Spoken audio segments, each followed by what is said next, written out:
Have you ever found yourself in a situation where you have to assign a specific task to a member, but you are unsure of their abilities to perform such task? The leadership action model will help you gauge the ability and motivation of your junior members when receiving specific tasks. The key word here is specific. I am Chief Petty Officer David Montoya from the Leadership and Management School, Detachment Petaluma, and I will be going over the leadership action model. This tool will help you develop your members when receiving specific tasks.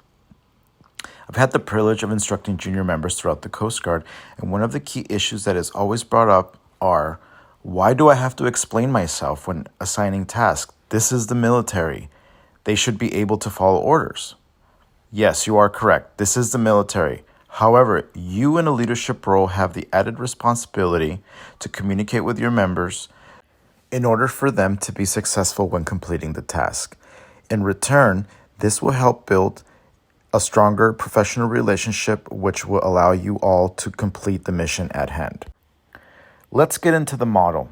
You will start off by assigning the specific task. For example, have you ever driven a government vehicle before? Although it may be simple for you, that's still not specific. The member receiving the task can have some of the following questions. What kind of vehicle do you want me to drive? Manual, automatic transmission? Who am I picking up? Where am I going?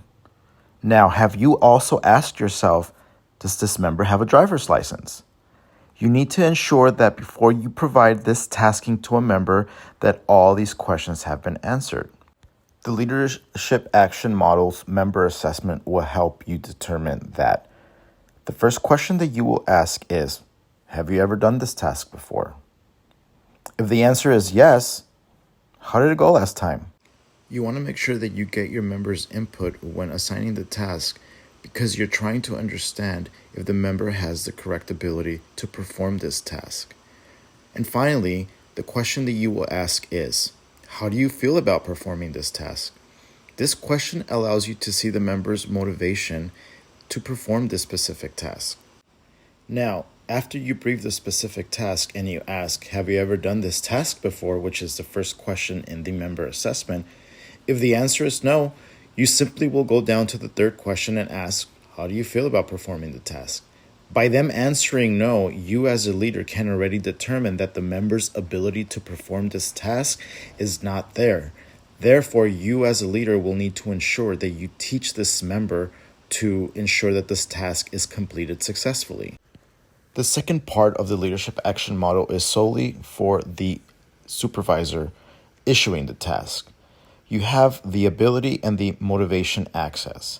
If you have a member with high ability and high motivation, the action that you will employ is trust.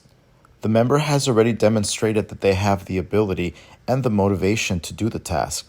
You're simply going to trust them. Now, if the member has high ability but low motivation, you will inspire them. Assign task meaningfulness. Maybe this member has been doing the same task over and over again.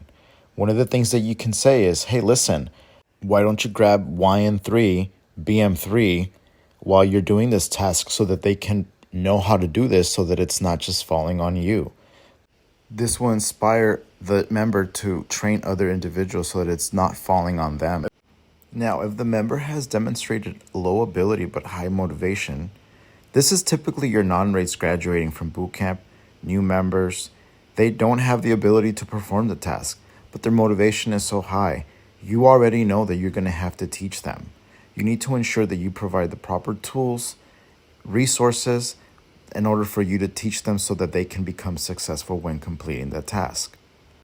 Now, you may find yourself in a situation where you have a member who has low ability and low motivation. This is when you're going to use both teach and inspire. The first thing that you want to do is you want to teach the member to do the task. Provide the resources, the tools necessary. If you focus on the task and how to teach them how to do it, the motivation will naturally increase. You can motivate someone all day long, but at the end of the day, they will not be able to do the task because they don't know how to do it. And you will find yourself in a situation where a member is not motivated and fall back in the low ability, low motivation block. And finally, the last question that you would ask is, what questions do you have?